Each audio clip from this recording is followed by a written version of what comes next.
Day here in Carson City, Nevada.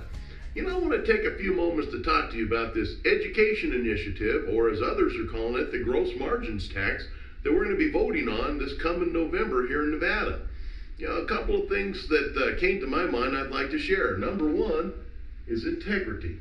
When somebody tells me a lie or doesn't tell me the truth on purpose, I have a hard time trusting them in the future. And when these people were all running around the Walmart parking lots asking people to sign the petition, and they were just simply saying things like, hey, do you care about the kids? Sign here. Do you want to improve the quality of our schools? Sign here. Were they telling you all the facts about this? I didn't hear it when I was there. So let me show you some things that maybe would help you to understand a little more about what this is all about. Number one, if this passes, everything you buy is going to go up in cost. Food, clothing, medicine, gas, cars, utilities, everything is going to go up in cost. You're going to be voting to raise your cost to be able to live. Maybe you're going to get a raise and it'll cover that, maybe not. So just keep that in mind. Let me show you how this works. If you go to the grocery store to buy an onion, the grocery store is a business that would be subject to this tax and would have to pay it. So they're going to pass that cost along to you in that onion. The trucking company that ships that onion, they're a separate business. They've got to pay that tax too. That increases their cost of operations. They'll pass that along to the grocery store, which ends up in the cost of the onion. The wholesaler and packing company that purchased that onion from the grower, washed it up, put it in a box, puts it on the truck for the trucking company, that's a separate company. They have to pay that tax. Their costs go up. They're going to pass that along, which ultimately ends up in an increased cost to that onion. The grower of the onion, we have onion growers here in Nevada.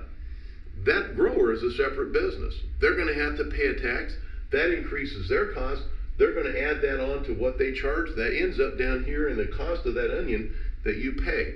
As you can see, there can be multiple levels of impact on any given product or service that you purchase if this tax passes. So how much more is everything you buy going to cost? That's something you should be asking. Here's another thing to think about. Unemployment in Nevada is one of the highest in the U.S. Now, there's a whole lot of companies in California that are sick and tired of being in California. California is not a friendly business climate.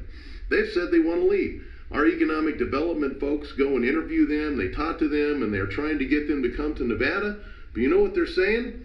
Well, this education initiative scares me. If it passes, I don't want to move to Nevada. I'll go to somewhere else. Now, we've got other states aggressively marketing for those companies to move out of California and go to their states instead.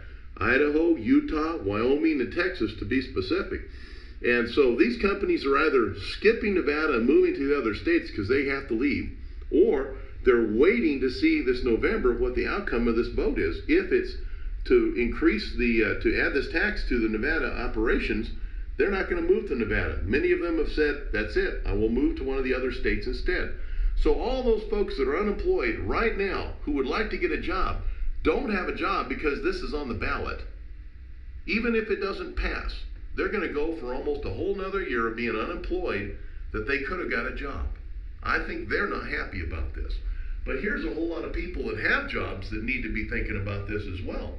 There are companies that are in Nevada right now that came from other states, mostly California. They've already moved once. They have no problem moving again.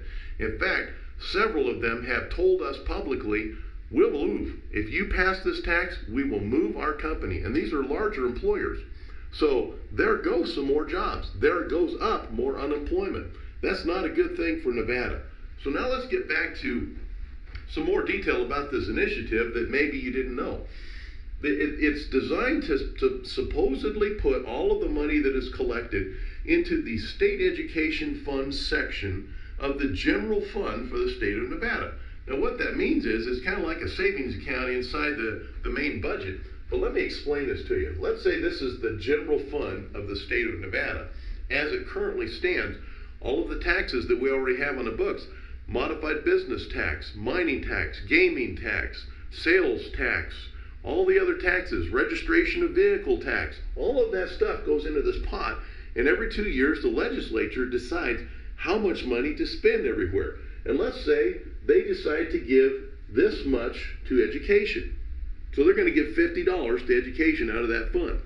Now, let's say that this tax passes and the general fund will be bigger. But all of the money that's collected from this tax goes directly into the education section of this general fund, and it's designed to be about what education gets now.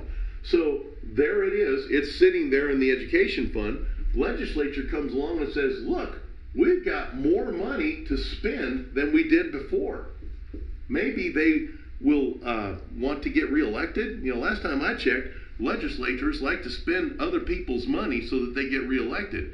There's all kinds of other projects in Nevada that they would love to spend money on. So, is there a guarantee that any more money will be put in education than is currently going in without this tax? I think that's a real hard question we all have to ask ourselves. So, now we talk about integrity and the things you may not have known before.